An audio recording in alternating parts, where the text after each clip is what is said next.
There's a version of this that happens at a specific kind of event. A wedding, a baby shower, a birthday dinner where most of the conversation has shifted without anyone announcing it, to mortgages, school districts, and what the couple is thinking of naming the baby. You're there.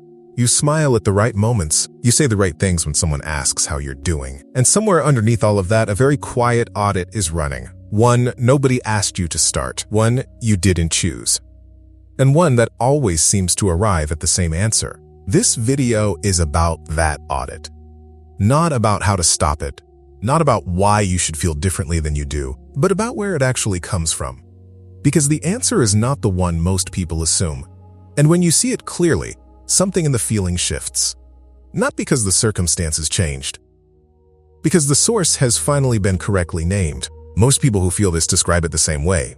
It's not one big moment of grief, it's more like a low-level hum that gets louder at specific moments. The engagement announcement in the group chat.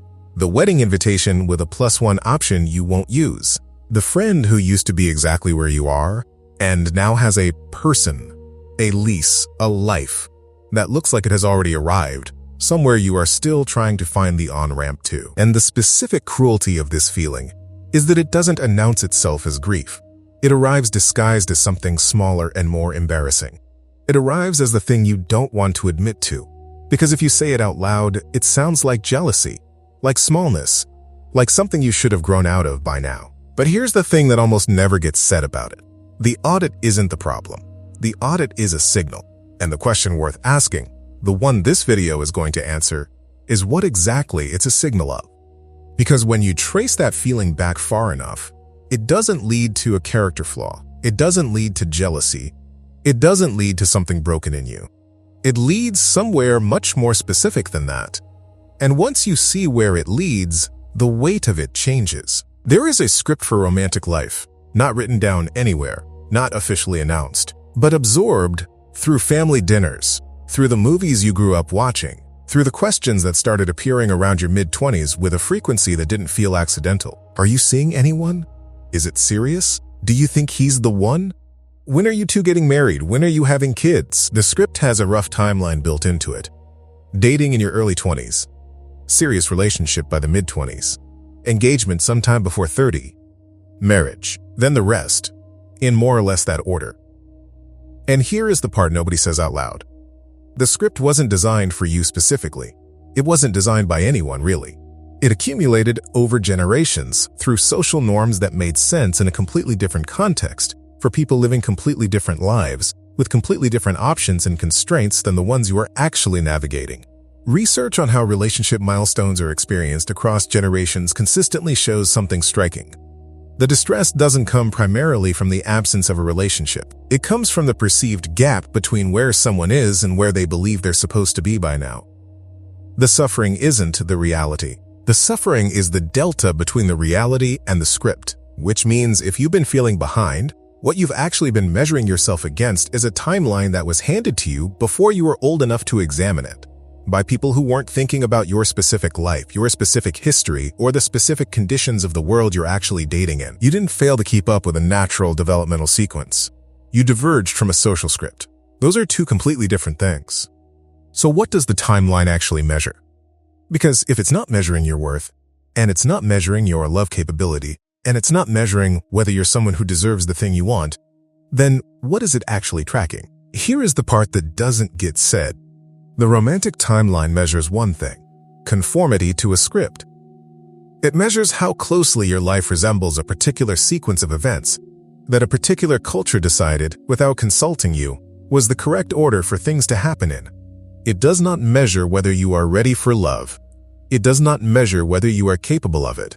It does not measure the depth of what you have to offer or the quality of the love you are capable of giving and receiving. It measures timing. And timing, unlike readiness, is almost entirely a function of circumstance. Think about what produces divergence from the script. Prioritizing education or a career. Moving to a new city where your social network had to be rebuilt from scratch. Getting out of a relationship that wasn't working, even when staying would have been easier. Going through something that required you to be present to yourself before you could be present to someone else. Refusing to settle for something that looked right on the outside but felt wrong in a way you couldn't fully explain. None of those things are failures. Some of them are, in fact, the opposite. But the script doesn't make that distinction. The script only tracks whether the boxes got checked and whether they got checked on time. And so you arrive at someone's wedding, or you see the announcement, or you're sitting in that dinner and the quiet audit starts running. And what it's actually doing is measuring your life against a script that was never designed to fit your specific life. The behind feeling is not evidence that you are behind. It is evidence that you internalized a timeline that was never yours to begin with. What you learned about what love is supposed to look like, about when it's supposed to arrive, about what it means if it hasn't, that is what you learned. It is not who you are.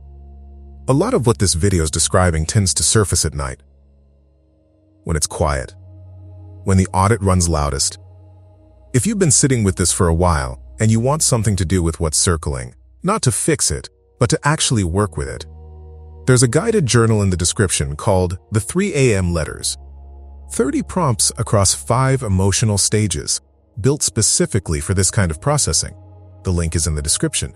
Now, knowing where the feeling comes from doesn't make it disappear. That's worth saying directly. The next time you're at the dinner, the next time the announcement appears in your feed, the audit is probably still going to run. The nervous system doesn't wait for an intellectual update. But here is what changes, and it changes something real. You can start to notice when the script is the one doing the talking. There's a difference between feeling the ache of genuinely wanting love, which is honest and human and worth listening to, and feeling the specific distress of being behind a timeline that was never yours to be on. Those two things feel similar from the inside, but they are not the same thing. And once you start to notice which one is running, you stop taking the second one as evidence of the first. The one concrete thing this video is asking of you, not as homework, not as a technique, is this. The next time you feel the audit start, pause for just a moment before you accept its conclusion. Not to argue with the feeling, not to talk yourself out of it, just to ask, whose timeline is this measuring against? Because the moment you can name the source of the script loses some of its authority. Not all of it, some of it.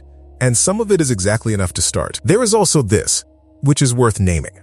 The fact that you haven't followed the script is not neutral information. For some people, it's the result of circumstance, timing, geography, the particular emotional history they were working with. For others, it's the result of something that looks, on the surface, like a series of near misses, but underneath is something worth understanding rather than just waiting out. If you've been sitting with this for a while and the pattern feels familiar, the same dynamic with different faces, the same almost arrival, that's not covered in this video. But it is covered in this channel. And it's worth coming back for. If what this video named is something you want to work with rather than just carry, the journal in the description was built exactly for that. The link is there, and so is a pinned comment. What's the specific moment when the behind feeling hits hardest for you? And what do you usually do with it when it does? There's something worth noticing before this ends. The feeling of being behind, the one that runs at weddings and dinner tables, and late at night when the comparison arrives without being invited, that feeling is real. It would be a mistake to minimize it. It would also be a mistake to accept its conclusion without asking where the conclusion came from.